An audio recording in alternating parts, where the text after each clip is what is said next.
first speaker this evening, Godfrey McAllister. The title of the speech is Help, Help, Godfrey McAllister.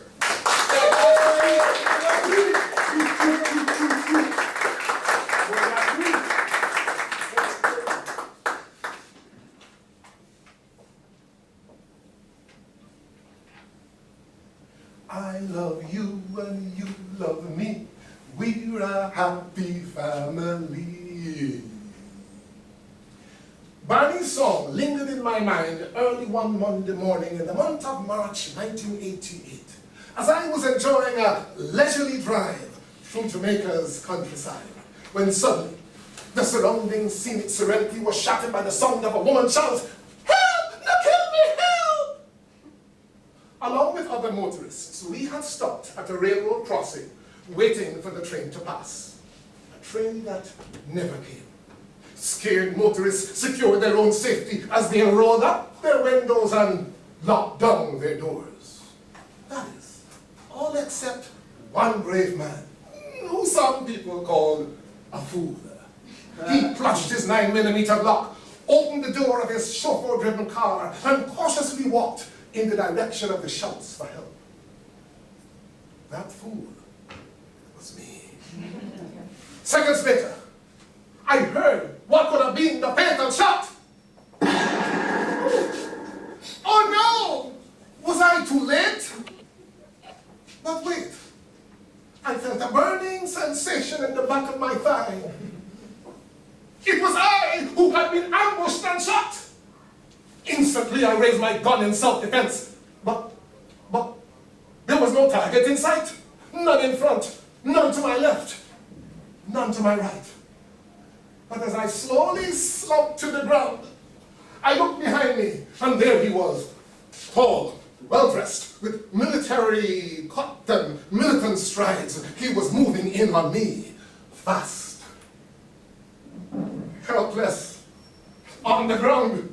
What could I do about a man that I could see? Even if I were Rambo or Bruce Lee. But because I was only Godfrey and pleading for mercy, I did the one thing that Rambo would never have done. I laid my gun down. And in a futile appeal to the bravery of the cowards cowering in the comfort of their closed cars, I cried, "Help!"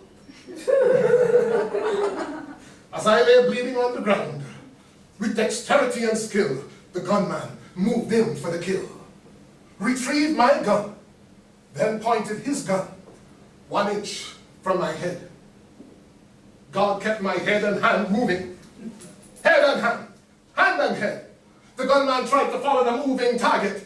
Then at point-blank range, he fired what he meant to have been the final, fatal shot!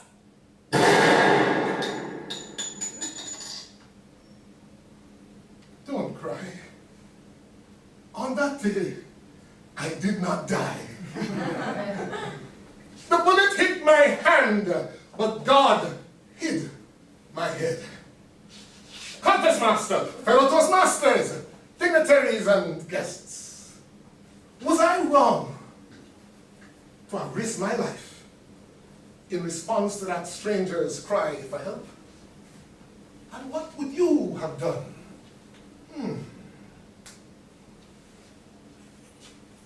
These are both working whistles. Listen.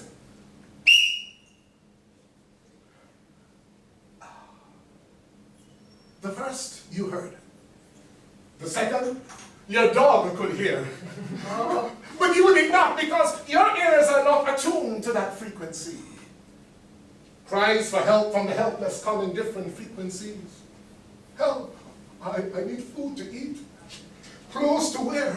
And a shelter over my head. Help! I need to find my voice. Someone to listen to me. Someone to love me. Help!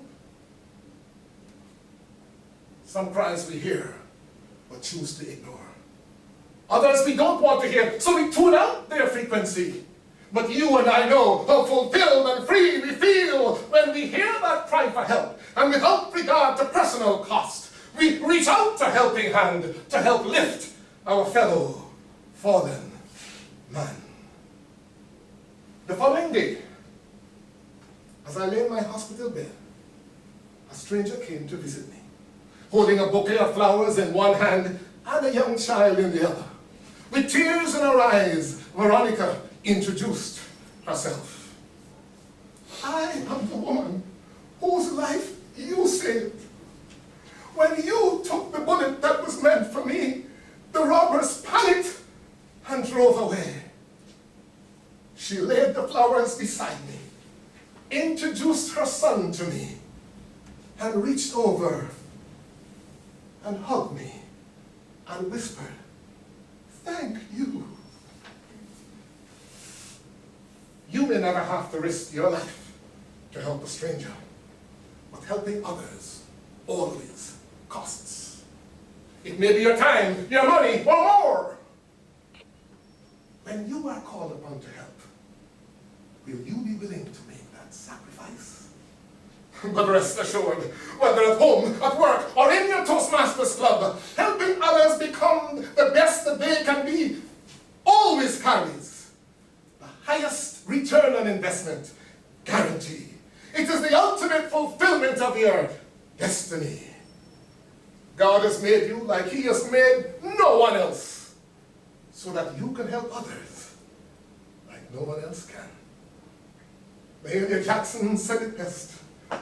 If I could help somebody in a word or song as I travel along, then my living shall not be in vain. Then perhaps, just perhaps, together we can help make Barney's dream come true. I love you and you love me. We're a happy family. Please, whoever